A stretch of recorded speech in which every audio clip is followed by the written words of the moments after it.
Hey guys, Coach Ethan back here with you to bring you guys the hydration station of the week. This week I will be running with the avocado banana smoothie we showed earlier. It's a delicious, super healthy smoothie, easy to make, fairly cost effective. One good thing about this week is I don't actually have all the materials, so I'm going to do a little improvising and give you guys some basic substitutes you can use in any drink we make going forward. So stay around to check it out.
What's up, y'all? Mr. Matthew here.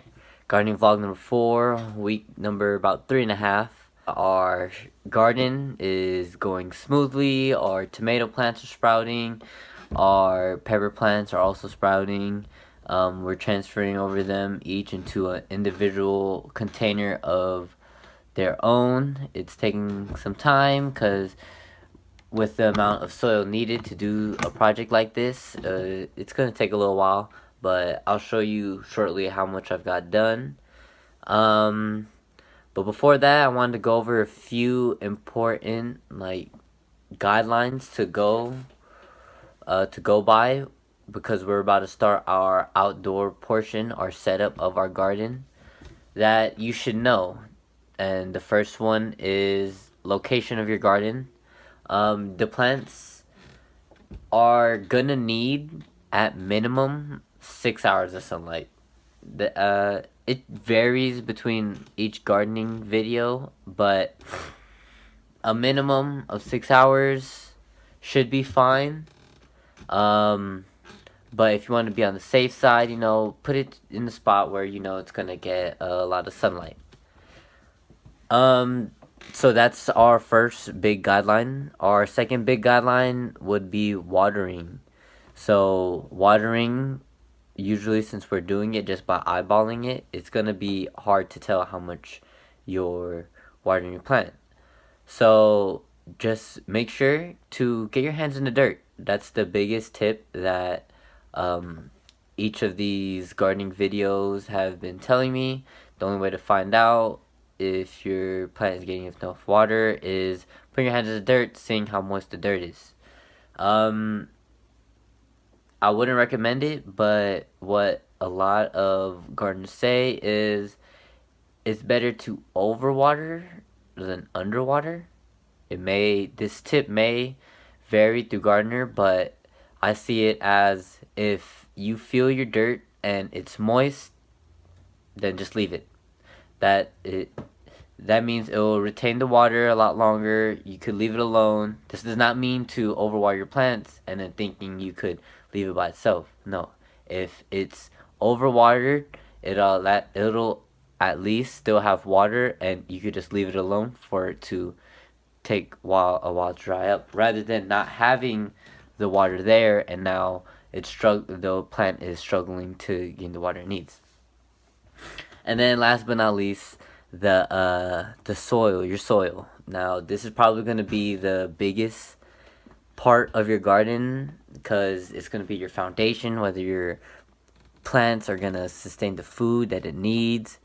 to continue to plant life. But the soil, prepping it, putting it to a bed, this is going to be one of our most important steps in getting our garden set up ready.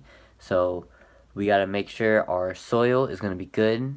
And with that, our dirt mixed with soil is going to create a better dirt. So we're going to be experimenting with dirt outside and for our setup. But yeah, other than that, I am going to show you how the seedlings have been going so far. And then yeah. So here's my first transplant. As you can see, it's been growing a lot more leaves compared to the ones that stayed in the carton. And here is what I have so far. As you can see, some of these plants are still in the tray and they're doing pretty well. But notice that the ones that have been moved out have been sprouting extra leaves already as soon as I moved them out. So this just shows, you know, the more soil you give a plant to grow, the easier it will grow. But yeah, I should be putting a container, probably 8 plants each for tomatoes, and the peppers should be fine. Just so we have enough plants in case they die in our garden transplant later on in the vlogs. But other than that, I hope you guys have a good rest of your day. Mr. Matthew out.